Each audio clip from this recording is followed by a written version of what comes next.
Rice cake, அது அரிசியில் செஞ்ச கேக் எப்படி செய்யலாம்னு பார்க்கலாம். இந்த அரிசி மாவு பார்த்தீங்கன்னா, நம்ம கோயிலுக்கு மாவிளக்கு போட நான் ரெடி பண்ண அரிசி மாவு. பசங்க இனிப்பு அதிகமாக சாப்பிட மாட்டேங்கிறாங்க. இது மாதிரி மாவு மாதிரி கொடுத்தா சரி வச்சேன், கொஞ்சம் தான் சாப்பிட்டாங்க, மீதி இருந்தது. நான் ரொம்ப பாகு மாதிரிலாம் காய்க்காமல் அப்படியே சர்க்கரை போட்டு அடித்து வச்சதுனால உதிரியாக ஈஸியாக வந்தது. அதை அப்படியே நான் மிக்சியில் போட்டு இன்னும் நல்லா நைஸாக ஒரு அடி அடிச்சிட்டேன். அது கூட ஒரு முட்டை, ஒரு நேந்திரப்பழம் இல்லைன்னா சாதாரண வாழைப்பழமே சின்னதாக இருந்தால் 2ஆக சேர்த்துக்கலாம். அது கூட ஒரு பிஞ்ச் ஆஃப் சால்ட்டு போட்டு நல்லா அடிச்சுட்டு, அது கூடவே நம்ம அடித்து வச்ச அதே அரிசி மாவை, அரிசியில் ஆல்ரெடி நம்ம சர்க்கரை போட்டிருக்கோம், அதை அப்படியே போட்டுக்கலாம். அதனால தான் நான் கொஞ்சமாக நாட்டு சர்க்கரை கலருக்காக சேர்த்துருக்கேன். இது கூட 2 ஸ்பூன் கோதுமை மாவு, 1/2 spoon baking powder, 1/4 spoon baking soda எல்லாத்தையும் போட்டு நல்லா அடிச்சிக்கலாம்.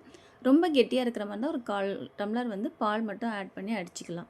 தென் ஒரு கிண்ணியில் டஸ்டிங் பண்ணிவிட்டு, அதான் கோதுமை மாவையே எண்ணெய் தடவி மேலே போட்டு ஆல்ரெடி ஒரு 10 நிமிஷம் நான் குக்கரை ப்ரீ ஹீட் பண்ணி வச்சுருந்தேன். அதில் ஒரு 30 to 35 மினிட்ஸ் வச்சோம்னா சிம்மில் வைக்கணும். வச்சிட்டோம்னா நம்ம கேக் ரெடி ஆகிடுச்சு பாருங்கள். சூப்பராக நடுவில் குத்தி பார்த்தா ஒட்டாமல் வந்துச்சுன்னா ரெடி ஆகிடுச்சுன்னு அர்த்தம். சைடில் கொஞ்சமாக கீழே விட்டு ஆற விட்ட பிறகு நம்ம இந்த மாதிரி எடுத்தோம்னா சூப்பராக வருது. நானே இந்த மாவிளக்கு போட்ட அரிசி மாவில் இதை ஃபஸ்ட் டைம் நான் ட்ரை பண்ணியிருக்கேன். நார்மல் அரிசி மாவில் ஏற்கனவே நான் ட்ரை பண்ணியிருக்கேன். செம்ம சூப்பராக வந்திருக்கு. டெக்ஸ்சரும் சூப்பராக இருக்குது. பார்த்திங்கன்னா சாஃப்டாகவும் இருக்குது.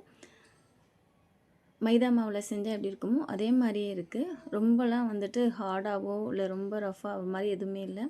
சூப்பராக இருக்குது பாருங்கள். உள்ள வரைக்குமே சூப்பராக வெந்திருக்கு. டேஸ்ட் எப்படி இருக்குன்னு பார்க்கலாம். டேஸ்ட் நிஜமாலுமே சூப்பராக இருக்குங்க. ட்ரை பண்ணி பாருங்கள்.